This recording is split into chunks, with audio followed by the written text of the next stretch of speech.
ஒரு நாள் பூமியில ஒரு விண்கல் விழுது. அந்த இடத்துல சிம்மர் அப்படின்னு சொல்லக்கூடிய ஒரு மர்மமான பகுதி உருவாகுது. அந்த இடத்துக்குள்ளார போனவங்க யாருமே இதுவரைக்கும் திரும்பி வந்ததில்ல.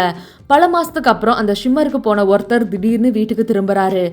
ஆனா அவரோட உடம்பு ரொம்ப மோசமாக ஆரம்பிக்குது. அதுக்கு பின்னாடி என்னதான் இருக்கும் அப்படின்னு தெரிஞ்சுக்க அவரோட மனைவி ஒரு விஞ்ஞானி குழுவோட சேர்ந்து அந்த ஷிம்மருக்குள்ளார போறாங்க. அவங்க அங்க போனதுக்கு அப்புறம் அங்க இருக்கக்கூடிய எல்லா விஷயத்த பார்த்துமே பயங்கரமா ஆச்சரியப்படுறாங்க. ஏன்னா அங்க இருக்கக்கூடிய செடிகள், மிருகங்கள் எல்லாமே ரொம்ப வித்தியாசமான வடிவத்துல இருக்கு. சில மிருகங்கள் மனுஷங்க குரல் மாதிரியே கத்தி பயன்படுத்துது. அந்த இடத்துல இருக்கக்கூடிய எல்லா உயிரினங்களோட டிஎன்ஏவும் செக் பண்ணி பார்த்தா நிறைய டிஎன்ஏக்கள் ஒண்ணு சேர்ந்து பல வித்தியாசமான உயிரினங்களை உருவாக்கி இருக்கு. கடைசியில அந்த இடத்தோட மையத்துக்கு போன கதாநாயகி மனுஷங்களை நகலெடுக்கக்கூடிய ஒரு மர்மமான சக்தியை பாக்குறாங்க.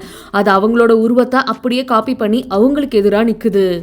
அவங்க அந்த சக்தியை அழிக்க பயங்கரமா முயற்சி செய்யறாங்க. ஷிம்மர் முழுக்க எரிஞ்சு அழிஞ்சிடுது. ஆனா கடைசியில ஒரு பெரிய சந்தேகம். ஷிம்மருக்கு போய் திரும்பி வந்த அவரோட கணவர் உண்மையான மனுஷனா இல்ல அந்த மர்ம சக்தி உருவாக்கிய காப்பியா அப்படின்னு.